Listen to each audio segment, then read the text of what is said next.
Hello everyone and welcome to Gory Things, an occasional audio blog or podcast by me, Michael Gorry, from Victoria, Australia. Today I'm talking about Donald Trump and tariffs. What do they mean for the American economy? Should Australia care? And should we adopt similar policies? I don't necessarily have all the answers, but it's an important conversation to have. I'll start with a couple of disclaimers. Firstly, I'm not a supporter of President Trump, and if I had the opportunity to vote for him, I wouldn't. Also, I'm not an economist nor an academic. I have an interest in Australian politics and history, and as a former journalist, I follow current events around the world. That's me, Michael Gorry, and now for Gorry Things. Donald Trump is not a conservative. Let's be clear about that. Political conservatism is defined as a cultural, social and political philosophy that emphasises the preservation of traditional institutions, customs and values. Trump is a radical disruptor, not a conservative. I'm not particularly opposed to disruption in politics. It can sometimes be a good thing. But in my opinion, Trump has overstepped the mark by picking fights with allies, which he had no clear mandate to do, slashing essential government services, and his cruel and vindictive treatment of many people. Trump's pitch to take over Canada is like Australia claiming sovereignty over New Zealand, for which we arguably have a greater historical claim. Trump's audacious bid to bully Denmark into selling Greenland is like Australia blockading New Caledonia until the French hand it over. As for tariffs, the jury is out on whether these are going to be good or not for typical Americans. Economists typically say that tariffs lead to higher consumer costs and inflation. Certainly, if you look at the recent history of free trade in Australia, consumers have benefited from cheaper products like clothing, vehicles and electrical items compared with manufacturing them here. Free trade has also benefited our primary producers by opening up markets where their cheaper cost of production competes favourably against domestic production in other countries, such as dairy into Europe, lamb into America and wine across the globe. The downside of free trade is that a nation inevitably surrenders some or all of its capability in areas where they can't compete commercially with cheaper overseas production. For Australia, that's why we no longer mass produce things like textiles and automobiles.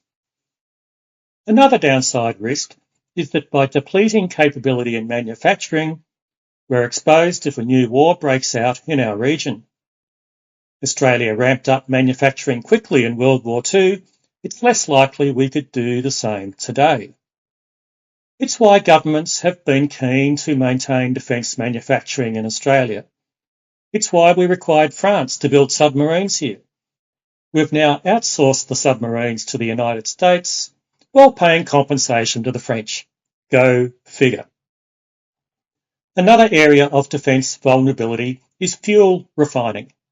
We currently have just 2 major refineries which only meet half our needs. Therefore, it's fair to say that protectionism ensures a more diversified industrial base than free trade policies and strengthens a nation's defence capability. I've been personally impacted by how Donald Trump's tariffs have rattled world markets, seeing my superannuation nest egg diminish by 10% in just 2 months.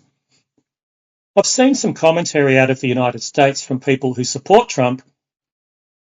There will be short-term pain for longer-term gain. From an American perspective, I think that's probably true, and we should know if it works for them within 2 years. If higher consumer costs are offset by massive jobs growth in manufacturing, blue-collar Americans might be better off, not just the oligarchs. The argument between free trade and protection was fierce in Australia from the 1870s to the 1980s, over 100 years, It was one of the defining issues when we federated in 1901. Before that time, tariffs existed between colonies. Victoria was generally an advocate for protection to safeguard manufacturing, while New South Wales leaned more towards free trade because of its stronger agricultural base. The first two Prime Ministers of Australia were protectionists, Edmund Barton and Alfred Deakin, although Deakin flipped from originally holding the opposite view. Incidentally, I've been reading his biography recently, and he was a fascinating and much underrated leader who sadly died too young. That's another story. Our third Prime Minister and the first Labor PM, Chris Watson, supported protectionism and the White Australia policy of the first two governments.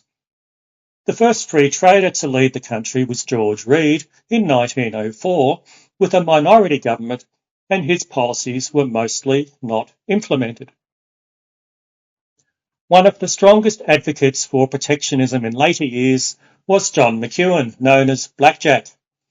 He was the Country Party leader from 1958 to 1971, Deputy Prime Minister and Minister for Trade, also briefly Prime Minister after the disappearance of Harold Holt, presumed drowned. McEwen deftly supported free trade for Australian agriculture while seeking to protect manufacturing.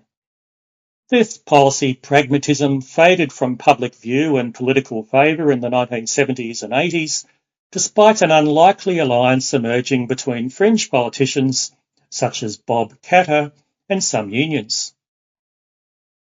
There aren't many good things to say about Donald Trump. Follow the news and social media to see what he says and does, and much of it is appalling from the point of view of anyone who respects common decency and the rule of law.